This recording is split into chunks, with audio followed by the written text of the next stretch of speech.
Desde los estudios de NTC, la red independiente presenta Noticias 1. Calzones, de vendedor de verduras a comerciante multimillonario, patrocinador de políticos reconocidos en el país. Gobierno ordenó cese de acciones ofensivas contra las disidencias, pero aplazó firma de cese al fuego. Uribe cuestiona otra vez los fallos de los jueces. Hará campaña contra la decisión, dijo. Gobierno firma mañana decreto para aliviar crisis financiera del sector eléctrico. Y en los deportes, Mauricio Posada. Mónica, David Machado convocado a selección, marcó y le dio el empate a Lens en Francia. Jefferson Mosquera y Leonardo Castro, llamados a última hora, llegaron a Barranquilla. Y tras ser goleado Santa Fe, se quedó sin técnico. Uber Boder no va más con los Cardenales. Por la prensa libre y el derecho que todos ustedes tienen a la verdad, yo soy la red independiente. Presenta Noticias 1 con Mónica Rodríguez y Mauricio Posada. Buenas noches y bienvenidos a la mejor información del fin de semana. Calzones se relaciona públicamente con altas figuras de la política nacional. Se presenta como coordinador del Centro Democrático en Risaralda.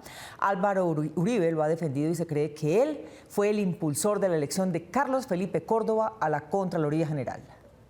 Cuando veo esa noticia. César Giraldo Montoya, apodado Calzones, es reconocido en Pereira como un patrocinador económico de campañas políticas y como un entusiasta impulsador de partidos y candidatos de derecha o extrema derecha, más que como empresario automotriz y finquero. Yo me dedico a trabajar, a mis negocios. Según se conoce sobre su historia, Calzones pasó de ser un vendedor de víveres en plazas de mercado a multimillonario con muchos negocios de carácter aparentemente lícito.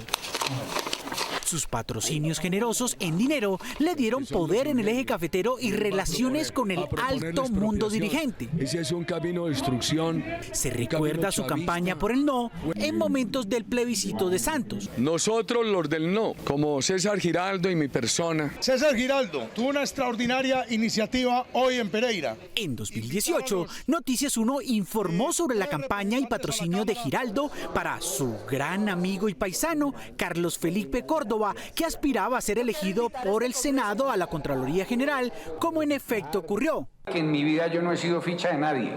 Un periodista activista del uribismo y de Calzones confirmó la alianza entre ese personaje y el entonces Contralor Córdoba. Un pereirano estará en la Contraloría General. Este es Colombia. César Giraldo le devuelve el favor a un hombre que ha sido de esta tierra, que es de esta tierra y que ha sido del Centro Democrático. Un César Giraldo que le habla al oído, todos sabemos, al doctor Álvaro Uribe Vélez. Y gracias a los partidos políticos tradicionales, hoy Felipe Córdoba será el ungido. Y su cercanía y amistad con personajes de ese sector es evidente en videos y fotos.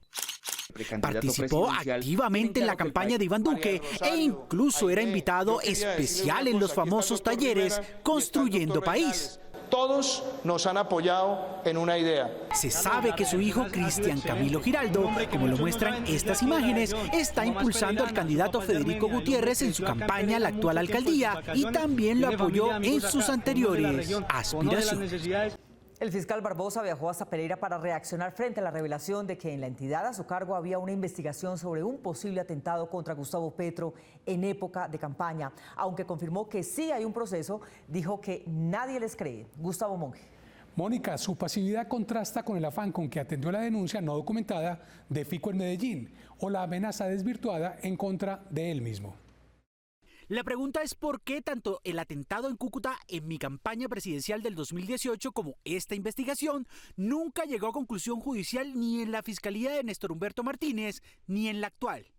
El presidente Petro, en su reacción a la publicación de una información de la revista Raya y de la cadena estatal RTBC de esta semana sobre un atentado en su contra en el eje cafetero en mayo del año pasado, cuando se desarrollaba la campaña presidencial, se quejó en su trino de hace unas horas por la nula actividad investigativa de la Fiscalía General. Es un imperativo Hoy pocos se acuerdan, pero medios nacionales e internacionales registraron antes de las elecciones en que Petro resultó elegido como sucesor de Iván Duque, que su propio equipo de seguridad había detectado movimientos de la banda criminal La Cordillera para organizar un ataque y matarlo cuando llegara en gira al eje cafetero. Se dio la orden o la instrucción. El viernes pasado, hace apenas 2 días, Barbosa, antagónico político del mandatario, viajó a Pereira para referirse a las actividades criminales de la banda La Cordillera, pero con la intención de desvirtuar la información sobre el atentado a Petro. El país no les cree.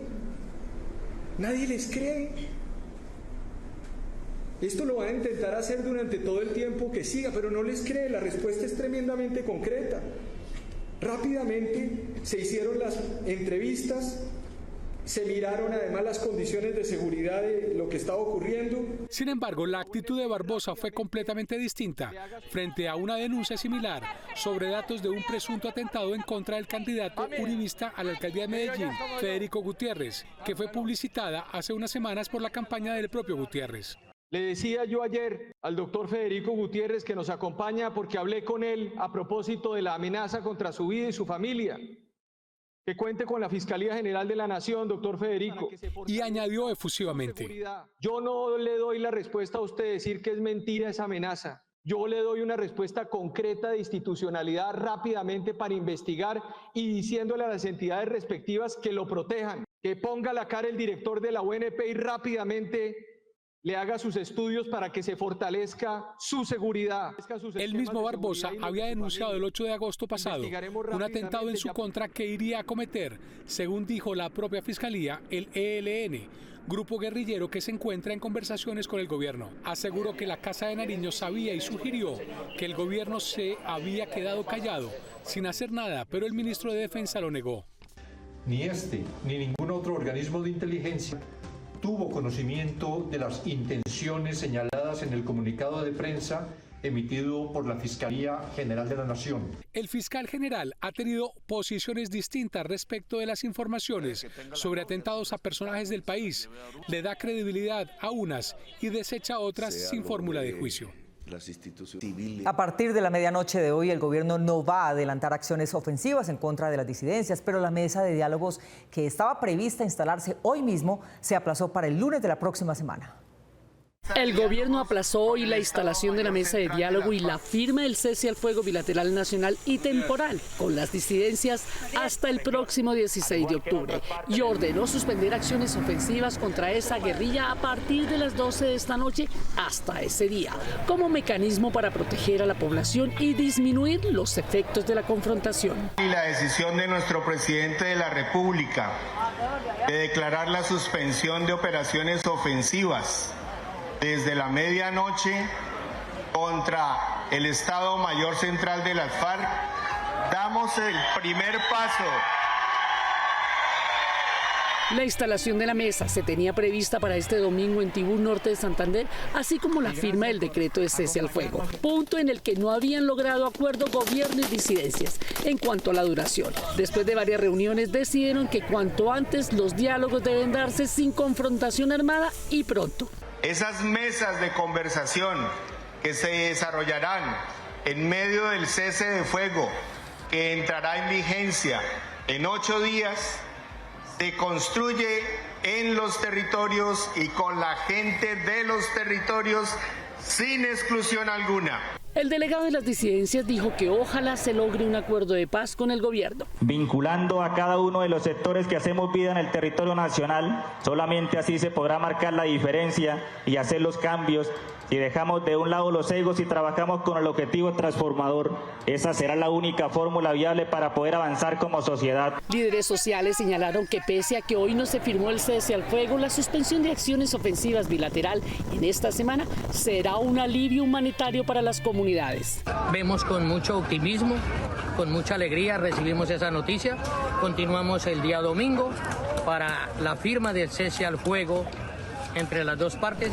Ya que en las confrontaciones armadas del gobierno nacional y los grupos al margen de la ley, los más damnificados son nuestras comunidades campesinas que siempre sufren las consecuencias de la guerra, el desplazamiento, muerte. En esta semana, delegados del gobierno y disidencias y con el acompañamiento de la ONU agilizarán los mecanismos para el cese al fuego bilateral, que se espera sea el próximo 16 de octubre.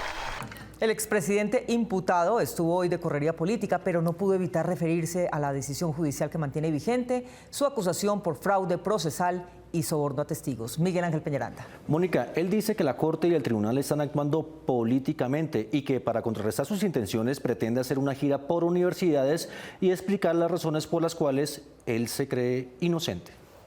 Esta mañana el expresidente Álvaro Uribe publicó otro video para volver a cuestionar la decisión de la Sala Penal del Tribunal Superior de Bogotá, que negó el cierre de la investigación en su contra por manipulación a testigos y fraude procesal. Siempre pedí... Uribe, en correría proselitista por Antioquia, sostuvo que las declaraciones de testigos que consiguió su agente, hoy conocido como el abogánster, fueron entregadas a la Corte, pero no para engañarla. No puedo aceptar que la Corte hubiera dicho que era para engañar a la Corte.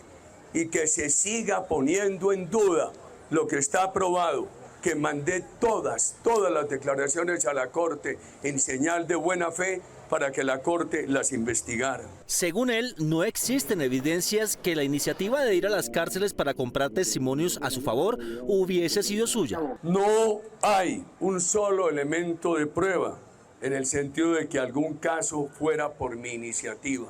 Nunca tomé la iniciativa. Siempre busqué que se verificara aquella injusticia contra mí. Nunca tomé iniciativa de ofrecer dádivas o beneficios. Dijo que nunca le dio instrucciones al abogánster para que le pagara a los testigos a su favor que había conseguido en las cárceles. Jamás ordené los pagos humanitarios. Eso está plenamente probado. El propio doctor Cadena ha reconocido que él me informó a mí año y medio después. Y defendió los testimonios que se hicieron a su favor y que fueron cuestionados por la Corte, como el de Juan Manuel Aguilar, hermano del ex jefe de la oficina de Envigado, alias Rogelio. Juan Manuel Aguilar estuvo en una cancha de fútbol de Miami en una ocasión cuando Juan Carlos Sierra el Tuzo informó que el senador Cepeda y la doctora Piedad Córdoba los habían visitado en una cárcel de Estados Unidos y que les habían ofrecido beneficios para que me acusaran. Uribe dijo que quieren anular sus derechos políticos y aprovechará su situación judicial para hacer campaña. Y han abusado de ese derecho para anularme mis derechos electorales, para pretender anularme mi libertad y ponerme a terminar mis años en una cárcel. Con la decisión del Tribunal Superior de Bogotá, el nuevo fiscal tiene 90 días para que presente escrito de acusación contra Uribe o para que por tercera vez precluya su caso. Los votos para las elecciones próximas se pagarán hasta por 500.000 pesos por cada sufragio, es decir, por el combo de gobernador, alcalde, diputado y concejal. Así lo muestran los audios de corrupción electoral en Buenavista, Sucre. Camilo Galán. Mónica, el interlocutor del audio también dice que está lavando dólares para comprar los votos a favor de un candidato del nuevo liberalismo a la alcaldía y por sus aliados. Le escribimos al candidato a sus redes sociales en busca de una respuesta que aún no ha llegado. En Buenavista, un municipio sucreño de 10.000 habitantes, está circulando un audio en que presuntamente se da a conocer la cantidad de dinero que se estaría ofreciendo a los pobladores para votar por un grupo de candidatos que aspiran a la gobernación, asamblea por el departamento, consejo y alcaldía de este municipio. Las 4 rayadas de cara te lo voy a pagar 600 barras, pero usted dígale a la gente que eso va a 500 barras porque usted se rebusque los 100 barras. O yo. Según la denuncia que ya fue presentada a la Fiscalía por parte de un veedor del municipio de Buenavista, quien se escucha entregando indicaciones a sus colaboradores para comprar votos en este municipio, es conocido con el alias de El Pillo. Todo el que sea firme así de usted sabe que yo se los voy a liquidar 600 barras. Asamblea, gobernación, el consejo y la alcaldía por Raúl Cerro, el próximo alcalde de Buenavista. Vamos a trabajar en nuestro gobierno. Raúl Cerro, candidato nombrado en este audio, aparece en esta fotografía con quien sería alias El Pillo. Que se den las garantías para que este proceso electoral sea plenamente transparente. Estos clanes mafiosos que se dedican a financiar campañas políticas y electorales vienen por la contratación y vienen por el presupuesto municipal. Quienes compiten contra Cerro a la alcaldía de Buenavista Sucre, a pesar del riesgo que según ellos corren, también decidieron hacer pública esta denuncia, asegurando que son ríos de dinero los que se mueven antes de estas elecciones. Que nos den nuestra garantía. ¿Por qué? Porque nosotros no tenemos la manera ni la facilidad de competir contra estos ríos de plata que se están viendo en este 2023 acá en nuestro municipio de Buenavista Sucre. En otros apartes de este audio también se asegura que el dinero que se piensa repartir por la compra de votos está en dólares, pero que ya se está gestionando para cambiarlo y pagar a quienes se comprometan a votar por los candidatos que se les indique. Esta gente me comenzaron a soltar el billete y ya yo tengo que comenzarme a deshacer de esa vaina. Estoy cambiando dólares porque estoy viajando a toda la costa cambiando dólares para poder entregar plata colombiana aquí efectivo. ¿Oyó? En nuestro gobierno no habrán obras inconclusas. El pasado miércoles 4 de octubre, los denunciantes le entregaron a la Fiscalía las pruebas de esta denuncia. Miles de usuarios han pretendido pagar su SOAT a través de links enviados por un estafador y por supuesto han perdido su dinero. Aquí claves para evitar la estafa.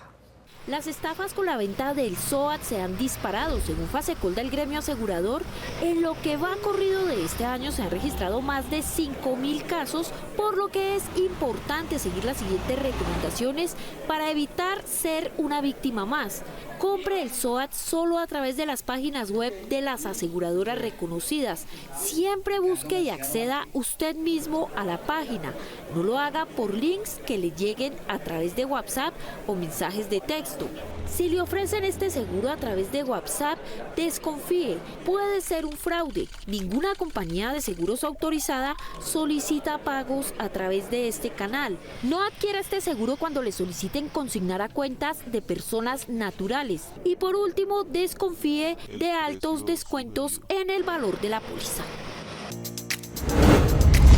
Oye, ¿tú sí sabes cómo debes marcarme correctamente el próximo 29 de octubre? Yo sí sé. Para votar por alcalde o gobernador deben identificar el candidato y marcar sobre la casilla que contiene la foto y el nombre del candidato de su preferencia. ¿Y si es para el consejo, asamblea o juntas administradoras locales? Si la lista es con voto preferente, se debe marcar la casilla del número del candidato preferido. Y si es una lista con voto no preferente, se debe marcar el logo símbolo de la agrupación política, por ser una lista cerrada. Todos a votar el próximo 29 de octubre.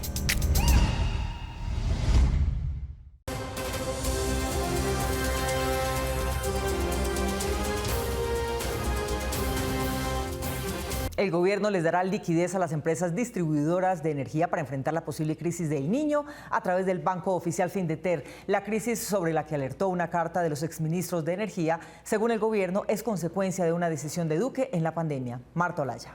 Mónica, en la emergencia sanitaria se autorizó el pago de los recibos de energía a cuotas. Esto le ha dejado un hueco de más de 5 billones de pesos a las empresas comercializadoras. Aunque no se les van a dar los 5 billones, por el momento solo se les dará liquidez para que sigan comercializando energía. La alerta de un posible apagón por cuenta de la crisis financiera que atraviesan las empresas del sector no ha sido del todo entendida por los usuarios. Yo sí quisiera tener una claridad y una explicación. El ahogo financiero que enfrentan las empresas es el coletazo de la opción tarifaria implementada por el gobierno Duque durante la pandemia, que permitía el pago del recibo de la luz a cuotas, lo que hasta la fecha tiene una cuenta pendiente por parte de los usuarios de más de 5 billones de pesos por haber pagado una menor tarifa. La alerta se encendió porque 36 comercializadoras de energía se encuentran al borde del colapso por falta de recursos, lo que conllevó a 16 exministros de Minas a enviar esta carta al gobierno, en la que piden agilizar los créditos para dar liquidez. Noticias 1 conoció que este lunes el Ministerio de Minas expedirá un decreto que suspende las limitaciones de suministro a las empresas de energía mientras se desembolsan los créditos de Findeter. Mañana saldría ese decreto firmado ya por el ministro hemos estado con el presidente de la República, con el ministro en la presidencia, mirando todas esas determinaciones para resolver ese problema de la falta de recursos por parte de las comercializadoras. Este decreto minimizaría el riesgo financiero que advierten las empresas. Eso por ahora aliviaría el problema del flujo de caja de las comercializadoras. Seguramente estamos mirando a ver cómo el Estado tiene que resolver un poco el problema para lo que viene. Para algunos de los exministros de Minas que enviaron la carta al presidente Petro, el anuncio de prestar recursos de Findeter aliviará la crisis, siempre y cuando se desembolsen en el menor tiempo. Creo que ese es el paso que ha anunciado el señor presidente y creo que va en la dirección correcta de superar esa coyuntura difícil por la que están atravesando las comercializadoras. Según el gobierno, en noviembre próximo Hidroituango pondrá en funcionamiento 2 turbinas más que disminuirán el riesgo de un apagón. La ciudad más barata para vivir en Colombia es Sogamoso, lo que indican los indicadores. La consultora Living Cost presentó su análisis de costo de vida en las ciudades colombianas. Según este, en Bogotá se pueden pagar las cuentas básicas de una persona con $787, en Medellín con $748, en Cali 620 y en Sogamoso con $400. Esto indica que el costo de vida está bajando al mismo precio que el dólar.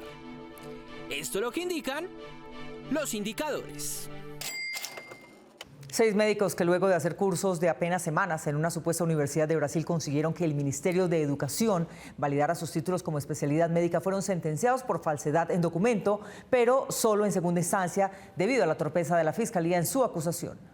El Tribunal Superior de Bogotá resolvió la semana pasada condenar a 6 cirujanos por los delitos de falsedad en documento privado y fraude procesal. Estos médicos habían presentado ante el Ministerio de Educación certificaciones de los cursos de varios días que hicieron en Brasil como créditos de una especialidad médica. Los condenados son Francisco Sales Puccini, Carlos Sales Puccini, Juan Pablo Robles, Ronald Ramos Daza, Jorge Nempeque Domínguez y Oscar Javier Sandoval Estupiñán. Lorena Beltrán, periodista y víctima de Francisco Sales Puccini, acudió a su consultorio en el año 2014, hace casi 10 años, pero los resultados de su reducción de senos no fueron los esperados. Y el remedio fue peor que la enfermedad. Mis senos terminaron deformes, uno más grande que el otro, unas heridas más largas de lo esperado. La última vez que Lorena fue al consultorio de Sales Puccini, la culpó a ella. Me dijo, es que eso no es culpa del sastre, sino de la tela. Beltrán decidió investigar y descubrió una lista de 41 cirujanos en Colombia que operaban con supuestos títulos obtenidos en universidades extranjeras, muchos de ellos en la Universidad Vega de Almeida en Brasil. Esa universidad no tiene facultad de medicina. Luego de las denuncias públicas que ella hace, se volvió una abanderada de la causa y un año después, en 2017, la Fiscalía abrió investigación a 17 cirujanos. Al parecer, Francisco Sales Puccini hacía firmar a sus clientes un documento donde aceptan operarse con él aunque estuviera investigado. Una carta que decía, en este momento yo me encuentro en una investigación judicial, pero bajo su responsabilidad usted acepta operarse conmigo o no. El caso avanzó lentamente en los últimos años y en febrero de este año fueron declarados inocentes, pero porque la Fiscalía no había entregado a tiempo unos documentos traducidos y no porque no hubiera pruebas en su contra. Es por esto que el caso llega a segunda instancia en el Tribunal de Bogotá, en donde fueron declarados culpables y condenados a 7 años de prisión y 200 salarios mínimos legales vigentes. Que es un mensaje para todos los médicos, no solamente en el campo de la cirugía plástica, que hoy están diciendo que tienen unos conocimientos que realmente no tienen para dañar la vida de muchos pacientes y para lucrarse. La decisión final la deberá ratificar la Corte Suprema de Justicia. Sin embargo, Lorena y las víctimas, incluso familiares de quienes han muerto a causa de estas cirugías, esperan se imparta justicia luego de tantos años de impunidad. Una startup de biónica de los magnates digitales Jeff Bezos y Bill Gates logró una interfaz inalámbrica con el cerebro que le permite a su usuario escribir y enviar mensajes de WhatsApp sin utilizar las manos. A través de esta interfaz desarrollada por la empresa CRM, ha permitido que por lo menos 10 pacientes con discapacidades motrices del Reino Unido logren interactuar mediante mensajes de texto por WhatsApp, enviar correos y hasta la posibilidad de hacer compras virtuales, abriendo una nueva puerta en el área de las cerebrocomputadoras. Este dispositivo es instalado dentro de una vena yugular en la corteza cerebral que ejecuta los movimientos en las extremidades y envía señales electromagnéticas a una unidad inalámbrica en el pecho que permite que el paciente pueda escribir en un teclado virtual sin la necesidad de mover un músculo, permitiendo que pacientes con enfermedades físicas puedan comunicarse en el mundo digital. Con este desarrollo, la empresa CRM de Bill Gates y Jeff Bezos ya tomó una ventaja sobre Neuralink de Elon Musk en la nueva carrera tecnológica por controlar el mercado de los chips cerebrales. Un ahorrador puede verse bombardeado por tentadoras ofertas que lo podrían dejar sobreendeudado. El consejo es tener cuentas claras antes de contraer cualquier deuda. Priorizar las obligaciones financieras y responsabilidades sobre los demás gastos puede generar sobreendeudamiento. Siempre tener muy presente cuáles son esos ingresos y los gastos que estás teniendo por cada categoría, de tal forma que vayas controlando que tus gastos no superen tus ingresos. Planificar los gastos mensuales es una alternativa para no caer en sobreendeudamiento. El no tener un presupuesto acorde a los ingresos y gastos puede ocasionar desorden financiero, llevando a la persona a endeudarse en gastos que no puede asumir. Lo que debería hacer la persona es organizar, hacer un inventario de esas deudas y empezar a pagar las que le generan mayor interés. Los expertos recomiendan realizar una planificación de los gastos esenciales, como gastos de vivienda, alimentación, vestuario, educación, entre otros. Teniendo en cuenta esto, se recomienda prestar atención a los gastos hormiga, para no dañar la planificación y asimismo ser conscientes de lo que se puede gastar o no. Sigue la llegada de jugadores convocados a la concentración en Barranquilla. Con la llegada de Juan David Mosquera, Leonardo Castro y Santiago Arias a la concentración en Barranquilla, fueron 7 los jugadores que trabajaron en la segunda jornada del Combinado Patrio en su sede deportiva y acompañados por la lluvia. Los otros 4 jugadores que completaron el pequeño grupo que adelantó la práctica esta tarde fueron Fran Fabra, Álvaro Montero, Kevin Mier y Mateus Uribe. En la noche y madrugada de hoy se espera la llegada de un gran grupo de convocados encabezados por James Rodríguez, quien viene proveniente de Brasil. De esta manera y con la mayoría del grupo en la concentración, se espera que este lunes el seleccionador nacional, Néstor Lorenzo, dirija su primer entrenamiento con la mayoría del grupo y con miras al partido de este jueves en el Metropolitano, donde enfrentará a Uruguay a las 3:30 de la tarde por la tercera fecha de las eliminatorias de la Conmebol, rumbo al Mundial de 2026. Dorothy Hoffnet entró al libro de Guinness Records a los 104 años de edad lanzándose en un paracaídas sobre los cielos de Ottawa, Illinois, el pasado martes. Dorothy fue recogida en su hogar de ancianos en Chicago y desde allí fue llevada al lugar de su hazaña. Minutos antes de lanzarse, arrojó primero su bastón y estando en el vuelo recuerda haber pensado en lo que sería la cena de esa noche.